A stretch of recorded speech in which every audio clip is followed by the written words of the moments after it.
Olá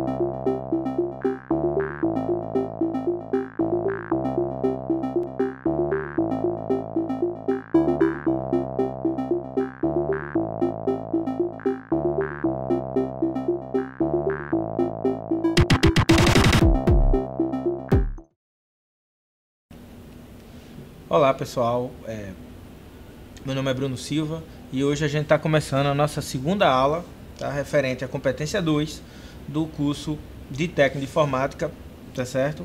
E hoje a gente vai falar um pouco sobre os conceitos básicos das linguagens orientadas a objeto, tá? Hoje a gente vai falar sobre a nomenclatura geral, né, quais são os conceitos básicos desse tipo de programação. A gente vai também falar como é que a gente trabalha com objetos, como é que a gente acessa seus atributos, como é que a gente chama os seus métodos. Vamos falar também sobre construtores, como vamos criar esses construtores. O operador diz também vai ser mencionado, tá? Como é que a gente utiliza esse tipo de operador, e vai mencionar algo sobre atributos e métodos estáticos. É importante mencionar que na aula de hoje a gente vai mostrar os conceitos, falar sobre os conceitos básicos, e eu vou disponibilizar também no nosso sistema, tá, um material complementar no qual vocês vão verificar como é que é a construção desse tipo de classes, métodos, como é que a gente cria objetos na prática, tá certo?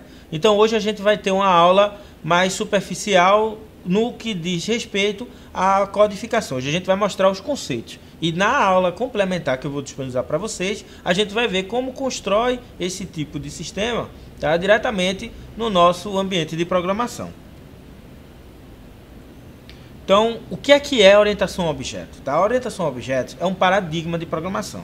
O paradigma de programação, ele diz respeito a como é que a gente enxerga o mundo real e como é que a gente coloca esse mundo real em código, tá certo? Enquanto o paradigma estruturado, ele fala sobre sequência, sobre decisão, sobre iteração, o paradigma orientado a objetos, ele fala do mundo real, ele escreve o código do mundo real como se fosse um mundo formado por objetos, que é o mundo que a gente conhece, tá certo? Além disso, existem outros tipos de paradigma, como o paradigma funcional, o paradigma lógico, que fogem aí do escopo da nossa aula, tá certo?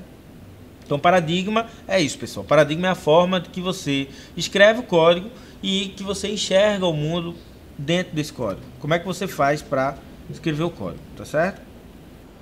E, pessoal, o que é que são objetos? Né? Objetos são entidades básicas de um programa em PHP, tá certo? Ou programa Java, ou programa C#, qualquer linguagem orientada a objetos, ela tem como entidade principal, obviamente, os objetos. Tá? Então, objetos são porções de software descritos por variáveis ou atributos e métodos. Então, como eu tinha falado na aula passada, né? Os atributos são as características desse objeto, a cor do carro, qual é o nome do funcionário, tá? São substantivos que descrevem o que é que o objeto possui de características, tá certo? Então, quando você vai descrever um objeto, normalmente a gente está tratando ali dos substantivos que estão relacionados àquele objeto. Tá? E quando a gente fala de métodos, a gente está falando de ações ou verbos que esses objetos conseguem fazer, ou são capazes de executar. Por exemplo, o funcionário, ele pode trabalhar, ele recebe salário. Então, todos esses verbos vão ser características do objeto que descrevem ações. Então, atributos, né, são características próprias dos objetos, são atributos que definem como é que esse objeto é formado, e os métodos são as ações que esses objetos podem fazer. Então, objetos em software, eles modelam o mundo real através do seu comportamento, tá certo?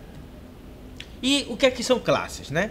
Classes é o modelo ou protótipo que define as variáveis e métodos comuns a todos os objetos de um determinado tipo, tá certo? Então, por exemplo, a classe dos carros, como eu tinha falado anteriormente, dos carros Fiat, são carros fabricados num determinado padrão, eles têm um motor semelhante, tá certo? O que vai mudar de carro para carro, tá? Você as características, qual é o dono, qual é a cor. Então, o objeto, como eu tinha falado, é o bolo que sai da receita, e a classe é a receita daquele bolo. Existem outras comparações que definem também essa diferença entre classe e objeto, tá certo?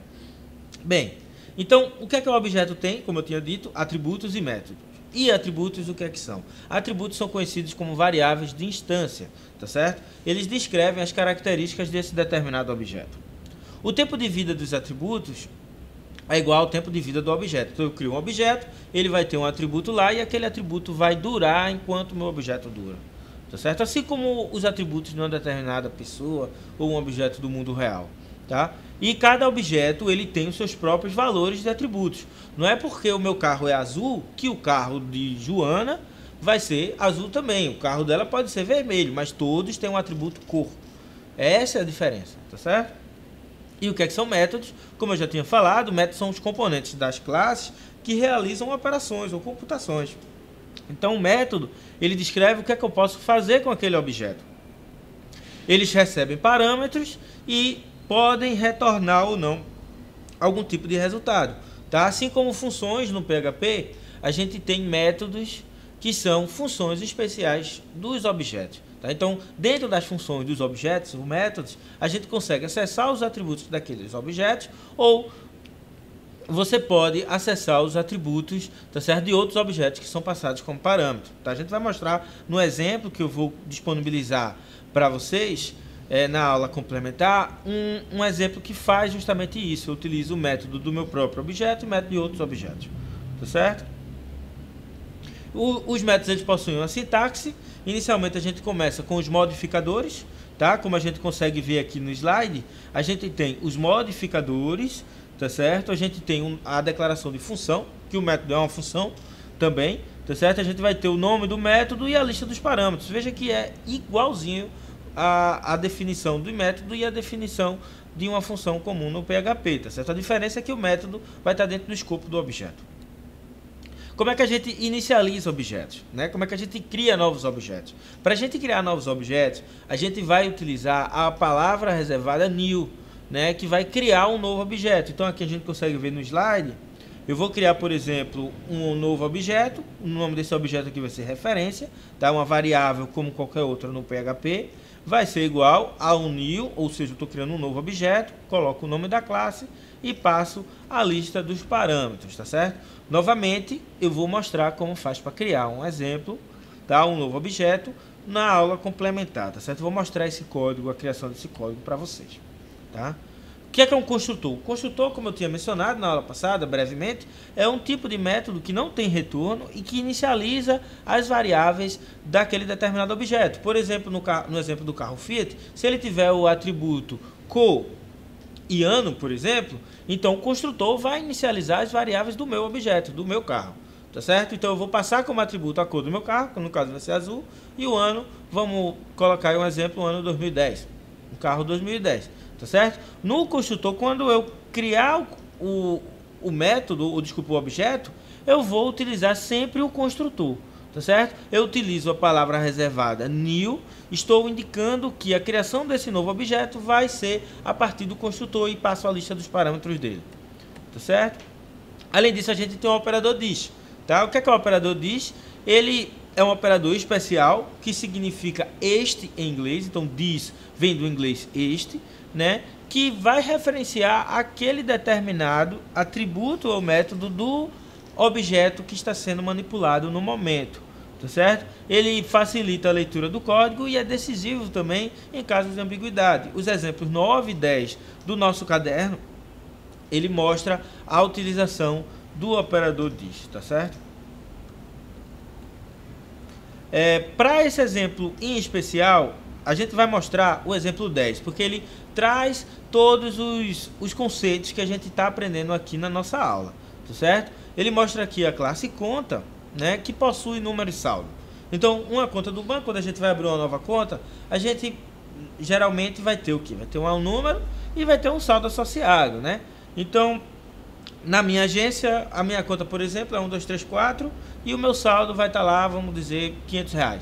Então, isso pode ser a criação de um novo objeto e o objeto vai ser referente a mim, né? A gente consegue ver aqui no slide, ó, que a definição de uma classe é feita dessa forma, né? Inicialmente, dentro do código PHP, olha aqui a tag de abertura, né, do código PHP. Então, a gente tem aqui uma nova classe, tá? Essa classe aqui é uma palavra reservada e eu vou colocar aqui o nome da minha classe. Então eu vou criar a classe conta e ela vai definir todas as contas aí do meu sistema, tá certo? Essa classe, ela possui dois atributos. Na parte de cima do código, geralmente é uma recomendação, a gente coloca os atributos da minha classe, tá certo? Então a gente coloca aqui os atributos que são o número e o atributo saldo, tá? Esses atributos são públicos, a gente vai mostrar por que depois, mas assuma que por enquanto, nesta competência, todos os atributos da classe são públicos. Então quando você vai definir um determinado atributo, você coloca o public na frente, tá certo? Então coloca a palavra reservada public, tá? Então essa conta em especial, ela possui número e saldo. E na hora de construir uma nova conta, tá certo? Eu vou criar o quê? Eu vou criar um construtor.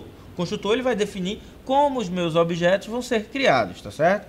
Então eu utilizo a construção, né, para a construção desse novo objeto, o underline construct, tá certo? Eu utilizo essa palavra reservada, construct, e passo os atributos do meu objeto. Então a minha conta ela vai receber como parâmetro o número e o saldo, tá? Que vão ser referentes à minha conta. Então eu utilizo o operador diz, que está se referenciando a este atributo aqui, ó, da parte de cima, e este saldo aqui da parte de cima. Então quando eu coloco diz.número e diz.saldo, eu estou me referindo, ao atributo da minha classe, no caso a minha classe conta, tá? Então eu estou passando aqui um número como parâmetro, que é diferente deste, tá? Então eu passo o número como parâmetro e o saldo. Por exemplo, se eu tivesse a conta 1, 2, 3, 4 e o saldo R$500, então eu passaria aqui, ó, o número 1, 2, 3, 4, eu atribuiria para o meu atributo o número 1, 2, 3, 4 e o saldo eu também iria atribuir ao saldo da conta 1, 2, 3, 4. Então eu estou criando um novo objeto com essas características, tá? Eu tenho as funções creditar, quando eu vou creditar um determinado valor da minha conta, então eu vou colocar aqui um valor, ó, e vou dizer que o saldo da minha conta, o novo saldo, diz.saldo, observe que o diz ele está referenciando, pessoal, ao atributo da meu objeto que está sendo criado no momento, tá? O que eu estou utilizando no momento. Então eu vou dizer aqui, ó, que o saldo da minha conta vai ser o saldo mais determinado valor. Se eu tinha R$500 na minha conta e eu vou adicionar um depósito, por exemplo, de R$100, o meu novo saldo vai ser 500 mais 100. Então vai ser R$600, tá certo? Para a função debitar, a gente tem um comportamento semelhante, né? A gente tem aqui, ó, a função debitar, que essa função é um método também. Então, o creditar, o debitar e o construtor são métodos da classe conta. Com a conta eu consigo fazer isso, né? Lembrem-se que com o atributo é o que ele tem de propriedade e o método é o que eu posso fazer com a conta. Então, com a conta eu posso creditar, debitar, eu posso criar uma nova conta, né? Então, aqui no método debitar, eu passo o valor como parâmetro, que vai ser debitado da minha conta, e subtrai o saldo, vai ser igual ao saldo menos valor, tá? Continuando, a gente também tem a função transferir, que eu vou fazer o quê? Vou pegar um dinheiro da minha conta e vou transferir para outra conta, né? Como a gente pode fazer numa conta padrão. Então aqui eu utilizo o método transferir e recebo uma outra conta como parâmetro. Por exemplo, eu transfiro da minha conta para a conta, sei lá, do meu colega, tá? E aí eu vou passar o quê? Eu vou debitar da minha conta, olha aqui o debitar, tá vendo? Se o saldo da minha conta, que eu estou chamando, for maior do que o valor que eu estou passando como parâmetro, eu vou debitar da minha conta e vou creditar na outra conta. Então eu faço um débito e um crédito, né? Eu tiro da minha conta e transfiro para outra conta, tá certo? Se o código não entrou no if é porque o saldo é insuficiente, né? Se o valor, o saldo não for maior que o valor, eu não consigo debitar da minha conta. Eu quero transferir, sei lá, R$1.000 e só tenho 500 na minha conta, eu não vou poder fazer isso. A menos que o banco entre em cheque especial, mas isso não vem ao caso, tá certo? Então, para esse exemplo, a gente construiu a classe conta. A classe conta começa aqui na definição da classe e termina depois da função transferir. Então eu vou criar duas contas, a conta 1 e a conta 2. Observem que eu estou usando o operador new, então eu estou construindo uma nova conta, eu estou usando o método construtor, tá certo? A conta 1 vai ter saldo R$100, a conta 2 vai ter saldo R$100, tá? Em seguida eu digo, imprimo na tela qual é o saldo da conta 1 e o número dela. Está aqui o número saldo da conta 1 e o número saldo da conta 2. Depois eu transfiro da conta 1, veja aqui que estou transferindo da conta 1 para a conta 2, R$50, tá certo? Então, Se uma conta estava com 100 e a outra estava com 100, eu transferi 50 da conta 1 para a conta 2. Na conta 1 eu vou ter 50, na conta 2 eu vou ter 150. Está aqui o resultado da saída do programa. Observe que no método transferir, eu vou entrar nesse método aqui e o dis.saldo, o dis nesse caso é a função que chamou o método, tá? A função que chamou o método foi a conta 1. Então, quando eu estou colocando aqui, ó, dis.saldo, eu estou referenciando a conta 1. A conta 1.saldo é maior que o valor? Se sim, ele faz a transferência, tá certo? E isso acaba a nossa aula de hoje dos conceitos básicos, né, de orientação a objeto, tá certo? Eu agradeço a vocês e espero vê-los na próxima aula. Muito obrigado.